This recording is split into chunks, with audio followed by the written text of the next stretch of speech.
Hi guys, welcome to a talk with Tachyon Product Architect. I think in the last session we were discussing about concept generation, and in this session, we'll be discussing on concept selection. Like we have already formed a few concepts, and from that concepts, we'll be selecting the best one. For the either we can go for methodologies or we can do it by other means. So all those things will be discussed in this session. Okay, I'm sharing my screen.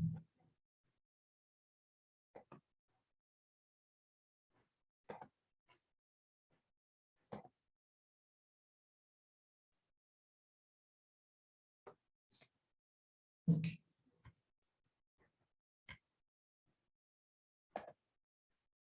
And here, for choosing a particular concept for comparing each concept, we have a lot of methods. It, either we can go for external decision and we'll be finding someone who is a particular, maybe he may be an expert in this particular field and he'll be deciding which concept is good and which one is not proper. And the second one, product champion. Product champion means if you're going for a product development, maybe an experienced person may be available in the group itself, and that person will assign this concept selection and concept choosing to him, and he'll be deciding. And the third one is intuition, and we can go for we just compare by our cognitive means. I mean, we just if we think that a particular concept is good, then we can go for it. And the next one is multi-voting. Multi-voting means, I mean, if you have maybe if you have a few concepts and you have a number of people, I mean 10, 20 people or more than that, who's working on that particular product, or maybe stakeholders, we'll just go for voting, and which I mean, if a particular product is getting the maximum vote, then we'll go for, I mean, we'll choose that concept. And the next one is web-based survey. We'll just introduce that product to the users, and the users, based on some criteria, they may be choosing this. This is in their opinion. Ultimately, consumers are the one who is supposed to use the product. So they'll be selecting which is the best product, and based on that, they will be I mean, taking our decision. Then the next one is group discussion. Group discussion will just discussing the pros and cons, what is good with a particular concept and what can be go wrong, or different aspects we'll be discussing, and finally we'll be concluding, and we'll be selecting a particular concept. Then prototype and test. Prototype and test is relatively, I mean, we usually don't go for that. I mean, actually we are developing a concept, right? Actually, we are supposed to, in this, if you're going by this method, you have to create a concept, and after that, we have to maybe going for rapid prototyping and all, and we'll be testing that, and then we'll be reiterating and we'll be checking with some the available parameters, or maybe we may be define the specifications, right? Based on that specification, we'll be selecting a particular concept. And the last one is decision metrics. And in this session, we'll be discussing more on this. Actually, this is the best way for comparing product concepts, so that we'll be getting a clear idea which concept is good and which one is bad. Okay. And here, these are the advantages of that structured methods. First one is customer focused product. Customer focused product means maybe customer may be asking for a particular specification. Maybe if it is a car, then they may be primarily they'll be checking the performance of the car. So if you are selecting based on that specifications, then the product will be more customer focused. And the second one, competitive design, means like if you are going for, we are just going for a discussion, and if you are coming up with the best concept, like in that, based on that particular method, then the product may not be competitive enough. We may think that the product is good, but when we compare the specifications, then product may not be that good. And the next one, better product process coordination, so that like, if we are checking all the parameters in manufacturing, I mean the manufacturability of a particular component, then the, I mean the process and product coordination will be relatively better. And the next one, reduce time to product introduction. And if our concept selection is going wrong, then issue is that like it will consume a lot of time after, maybe after going to product ramp up, maybe like even there may be a chance that like we have to go back to concept creation. Maybe the product may not be manufacturable. So again, we have to restart. So if you are going for structured methods, the time to production can be reduced. And the next one, effective group decision making. Effective group decision making means, just a moment.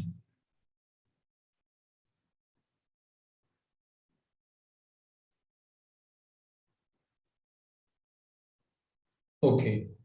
And if you're going for a, maybe like a group discussion, there may be like a lot of, I mean, lot of points will be discussed, and we may not be like quantifying those. I mean, like we'll be just going for discussion, and if a lot of people are supporting a particular concept, then we'll be going for that. But when we like think later, if some person is identifying maybe a fault with that particular concept, then there is no point, I mean, there is no possibility for validating this. So that like it is kind of a qualitative one. I mean, group discussions are qualitative one. So if you are going for structured methods, we'll be able to quantify it, so that like it will be effective in, I mean, the group decision making. Okay, the it conveys the same meaning, but I think while writing there is some issues. And the last one, documentation of the design process. If you are going for a structured methods, we just have to go, I mean, just have to go step by step. And relatively, it is convenient for documentation and the design process, or maybe reiteration also, it is very convenient. Okay. Here, in basically, I mean, concept selection, we'll go for concept screening metrics and concept scoring metrics. Concept screening metrics means like if you have a particular concept, maybe like the concept will be having multiple components, right?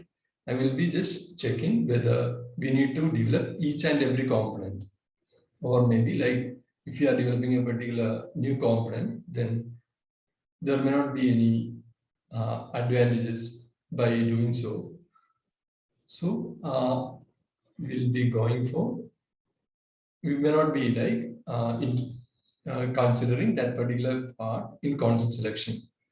So concept screening metrics is basically about that. When I explain, you will get to know better. Here we have, I mean, we are taking a car for convenience, and we have two components. First component, that is dashboard A. Dashboard. Okay, just a moment. Okay, dashboard A can be one component, and the second component can be suspension. Suspension means like we are going for a new car design, and in that car design, dashboard will be created, and I mean like the new dashboard will be created, and at the same time we'll be going for, maybe like we'll be going for suspension modification. And we are just checking in our concept, like we have both, we have new dashboard and new suspension. We are checking the relative importance with respect to a reference. Here, like in concept screening matrix, we have to choose a reference, maybe reference car, or maybe the best car available in that particular segment. And we'll be comparing the dashboard and suspension of our concept with the, I mean, with that particular car available in the market, that reference model. And for that, we have to establish selection criteria. And here we have three. First one is ease of manufacturing, and second one ease of use, and third one is durability.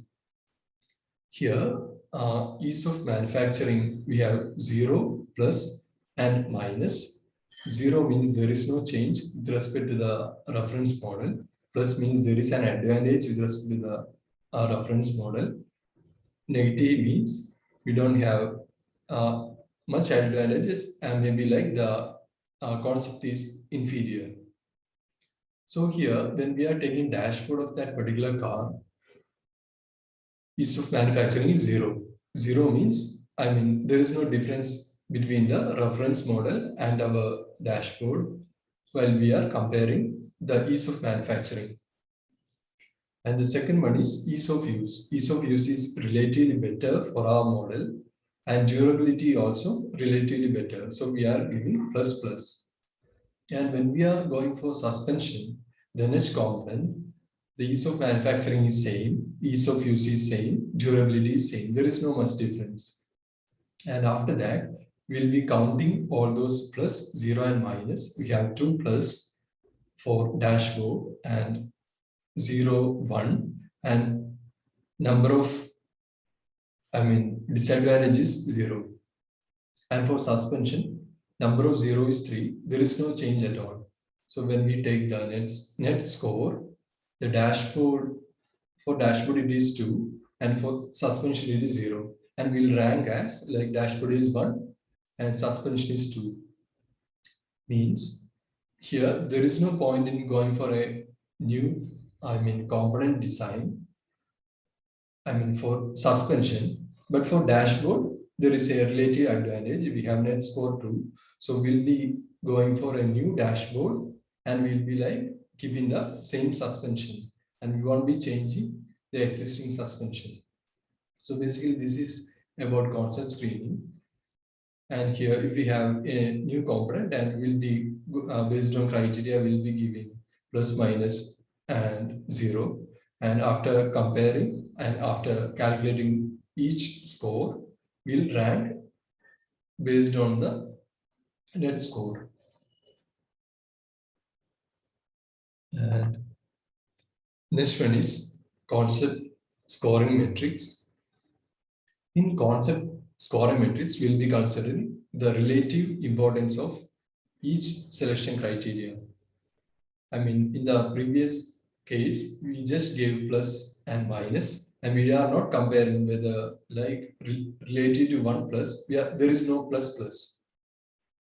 Here we have, I mean, for concept scoring, we have relative importance. Relative importance means we'll be able to establish the weight of each selection criteria, maybe like 30%, 20%, 50%. Like if you are taking the previous example, the importance of dashboard compared to in a functional perspective is relatively less. So we'll be giving for 10-20% weight for that. And for suspension, the relative importance is very much. So we'll be going for maybe like 60 or 70 if only we have 2 parts. And here in concept selection matrix, we'll be able to compare multiple concepts, and it is relatively simple. We just have to go for the score, and the error involved in concept scoring will be relatively less. For example, we have concept 1 and concept 2. And for concept 1, ease of manufacturing, ease of use, and ease of durability, like 3 things we are comparing. And weight for ease of manufacturing is 30, ease of use is 20, durability is 50. So for the first concept, that is like relatively difficult to manufacture. So we are just giving 1. And for concept 2, it is relatively easy to manufacture. So we are going for rating 3. Rating 3 means 3 is the best rating, and we have I think the scale we chose here is from 1 to 3. The best is 3 and the worst is 1.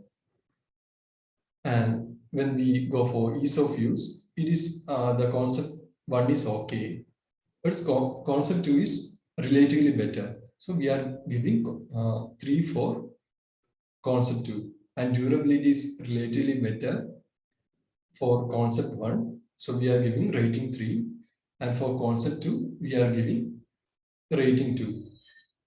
So the total score, we have to multiply weight with rating, and we have to add. Here we have 220 for the concept 1, and for concept 2, we have 250.